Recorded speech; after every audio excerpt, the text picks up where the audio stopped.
কোন মুসলমানকে অপমান করা আমাদের যুবকদের কাছে আজকাল সবচাইতে প্রিয়, সবচেয়ে পছন্দের পাপ হলো এটা। যে পাপটা করতে আমাদের যুব সমাজ সবচেয়ে বেশি মজা পায়, স্বাদ পায়, এনজয় করে, রসিয়ে রসিয়ে যে পাপটা করে আমাদের যুবক বন্ধুরা, সেটা হলো কাউকে অসম্মান করা, অপমান করা। দেখবেন দুই চারজন বন্ধু মিলে আরেকজনকে নিয়ে টিজ করছে, আরেকজনকে নিয়ে উত্ত্যক্ত করছে, আরেকজনকে নিয়ে বাজে কথাবার্তা বলছে। এমনকি আপনার ইউনিভার্সিটিগুলোতে আমরা প্রায় সময় দেখি যে কি হয়ে থাকে, র্যাগিং এর শিকার হয় ছোট ভাইয়েরা, জুনিয়ররা, এবং এটাকে তারা মনে করছে তাদের অধিকার। মানুষ যখন অসভ্য হয়ে যায়, পশুদের মধ্যে এই কালচার নাই যে একে অন্যকে অপমান করে তারা এরকম অসভ্যের মতো আনন্দ উৎসব করে, এটা তাদের মধ্যে পর্যন্ত নেই। আল্লাহ তাআলা সেজন্য এই মানুষগুলোর সম্পর্কে বলেছেন, উলাইকা কাল আনআমি বাল হুম আদাল, যাদের হিতাহিত জ্ঞান নাই, ভালো মন্দ পরখ করার মতো ক্ষমতা নাই, অন্যায় করে আবার সে উল্লাস করে, ফুর্তি করে, এই মানুষগুলো চতুষ্পদ জন্তুর চাইতে আরো খারাপ, কারণ চতুষ্পদ জন্তু এত খারাপ হতে পারে না। অতএব আমাদের যুবক বন্ধুরা, কোনোদিন কাউকে অপমান করে, কাউকে কষ্ট দিয়ে, কাউকে আঘাত করে, আসেন 4-5 বন্ধু একসাথে, এক বেচারা একা একা যাচ্ছে, তাকে নিয়ে হাসাহাসি করলেন, ঠাট্টা মশকরা করলেন, ইয়ারকি ফাজলামতি করলেন, তাকে অপমান করলেন, তাকে অপদস্থ করলেন, তাকে বেইজ্জত করলেন, অথচ এটা তার জন্য কষ্টের, এটা তার জন্য বেদনার, এটা তার জন্য যন্ত্রণার। আপনি যে মানুষ হয়ে থাকেন, আপনি যে মুসলমান হয়ে থাকেন, তো আপনার হাসি তামাশার নামে, বন্ধু বান্ধবের সাথে আড্ডার নামে আপনি কখনো এই অপকর্ম করতে পারেন?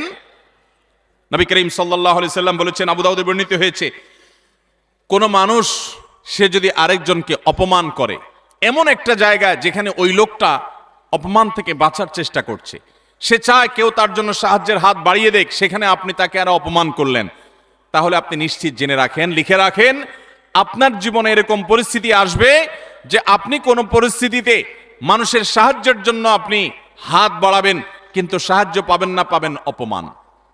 কারণ মানুষকে অপমান করলে তার শাস্তি আল্লাহ তাআলা দুনিয়াতে নগদ দিয়ে থাকে। আল্লাহ তাআলা এই অপরাধ থেকে, এই গুনাহ থেকে আমাদেরকে বেঁচে থাকার তৌফিক দান করুন। ভাইরা আমার, ভালো মুসলমান হওয়ার জন্য ভালো মানুষ হতে হবে। আপনি কয়েক বন্ধু মিলে একসাথে হাসি ফুর্তি করতে পারেন, আনন্দ তামাশা করতে পারেন, খেলাধুলা করতে পারেন, ক্রীড়া কৌতুক করতে পারেন, শরিয়ার সীমানায় থেকে। আপনি সেটা করতে গিয়ে কাউকে নিয়ে আপনি হাসাহাসি করতে পারেন। একটা মেয়ে হাঁটে হেঁটে যাচ্ছে, আপনি দেখে ওই মেয়েটাকে শুনিয়ে শুনিয়ে এমন কথা বললেন যে কথা শুনে মেয়েটার মানসিকভাবে আঘাতপ্রাপ্ত হচ্ছে, আপনি তাকে অপদস্থ করছেন, নোংরা কথা বলছেন। যুবকদের মধ্যে এই রোগ আছে না নাই? জনে জনে ঘরে ঘরে আজকে এই রোগ ভরে গেছে। ভাইরা আমার, আল্লাহ আপনাকে বিবেক দিয়েছেন, আপনি আনন্দ অবশ্যই করতে পারেন, আপনি অবশ্যই কৌতুক করবেন, আপনি অবশ্যই ক্রীড়া করবেন, আপনি অবশ্যই রসিকতা করবেন, বন্ধুদের সাথে মজা করবেন, কিন্তু আপনার মজা আরেকটা মানুষের কষ্টের কারণ, আপনার মজা আরেকটা মানুষের অপমানের কারণ হতে পারে না। আপনার বিবেককে জিজ্ঞাসা করুন, কোন পশু এত নিচে নামে না। আল্লাহ তাআলা আমাদের যুবকদেরকে সঠিক এবং সুন্দর পথে চলার তৌফিক দান করুন। মনে রাখবেন, এই সমস্ত অপকর্মের একটা শাস্তি তো আপনাকে নগদে পেতেই হবে, সেটা হলো অপরাধ বোধের অদৃশ্য দাহন। অনেক লোক আছে দেখবেন, বৃদ্ধ বয়সে এসে হাজী সাহেব, গাজী সাহেব, দাড়িয়ালা, হজরতজি ইত্যাদি সেজে যায়, কিন্তু উনি জানেন উনি যৌবন বয়সে বহু মেয়েকে উত্ত্যক্ত করেছে, বহু ছেলের গায়ে হাত তুলেছে, বন্ধু বান্ধব মিলে বহু অন্যায় করেছে, বহুত আকাম কুকাম করেছে। এই সমস্ত আকাম কুকামের কথা যখন মনে হয়, তখন অপরাধ বোধের একটা জ্বালা আছে ভেতরে, সে নিজেকে নিজে জানে যে আমি কত খারাপ ছিলাম, এই যন্ত্রণায় সে ভুগতে থাকে। আর যারা যৌবনকালে এই সমস্ত অন্যায় এবং পাপাচার থেকে বেঁচে থেকে তাদের যৌবনকে পরিচ্ছন্ন করে, পড়াশোনা করে, কেরিয়ার গড়ে তোলে, সামাজিক কর্মকাণ্ড করে, বন্ধু বান্ধব মিলে ক্রীড়া কৌতুক করে, শরিয়ার সীমানার মধ্যে থেকে কারোর প্রতি অবিচার অন্যায় করে না, তাদের এই জীবনের সবচেয়ে নগদ আল্লাহ তাআলার পক্ষ থেকে যে পুরস্কার আছে, তাহলে মানসিকভাবে সে ফিল করে যে আমি অন্যায় করি নাই, আমি অবিচার করি নাই, আমি যৌবন বয়সে ভালো কিছু কাজ করতে পেরেছি। আল্লাহ আমাদেরকে যৌবনকালে ভালো কোনো কাজ করার তৌফিক দান করুন। আমরা এই সমস্ত অনাচার থেকে বেঁচে থাকবো তো ইনশাআল্লাহ। আজকাল যুবকদেরকে দেখবেন, প্রায় সময় দেখবেন রোস্টিং ভিডিও বানায়। ভিডিওর নাম কি? Roasting video. রোস্টিং ভিডিও মানে কি?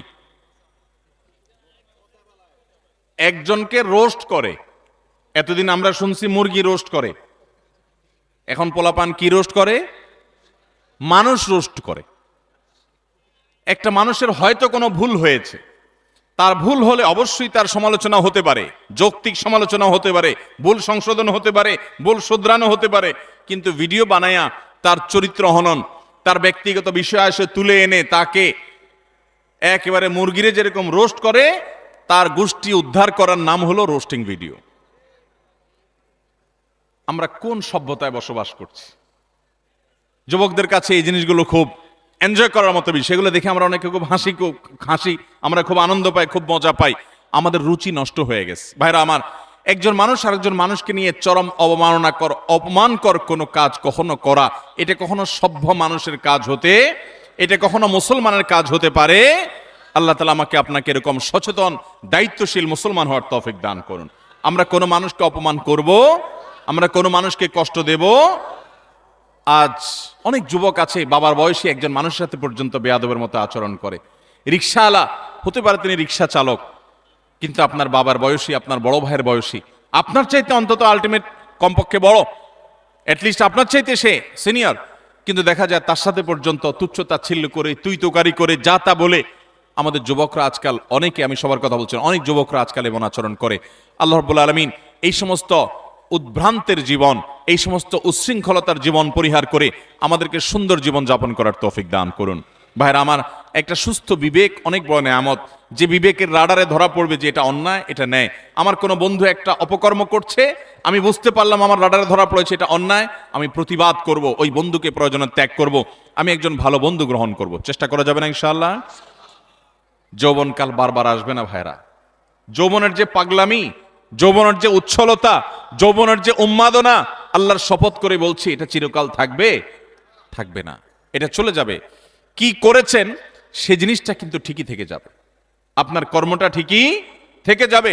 যৌবনের এই সময়টা চলে যাবে, কিন্তু যৌবনকালে যা যা করেছেন এই সবগুলো আপনার আমলনামা যেমন লেখা থাকবে, আপনার স্মৃতিতেও থাকবে। আমলনামার কারণে আপনার আখিরাতে শাস্তি হবে, আর স্মৃতিতে থাকার কারণে আপনার পরবর্তী বয়সে আপনাকে অপরাধবোধের অদৃশ্য দাহনে আপনাকে জ্বালাতে থাকবে, অস্থিরতা আপনার মধ্যে কাজ করতে থাকবে। অতএব যৌবনকালে এবং যে কোনো বয়সে আমরা কোনো মানুষকে অপমান অপদস্থ করব।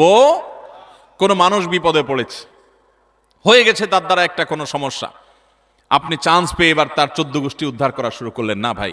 এই সময় হাত বাড়িয়ে দেন, পারলে তাকে সাহায্য করেন। আল্লাহ রাব্বুল আলামিন আপনার কোনো বিপদে এরকম মানুষ দিয়ে দিবেন যে মানুষ আপনার হাত ধরে আপনাকে উদ্ধার করবে। চেষ্টা করবো না ইনশাআল্লাহ?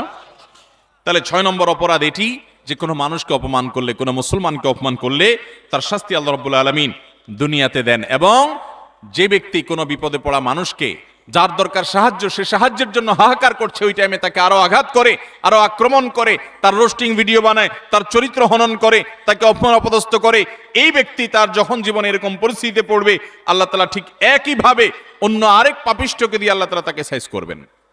বিদায় বেঁচে থাকবো তো ইনশাআল্লাহ?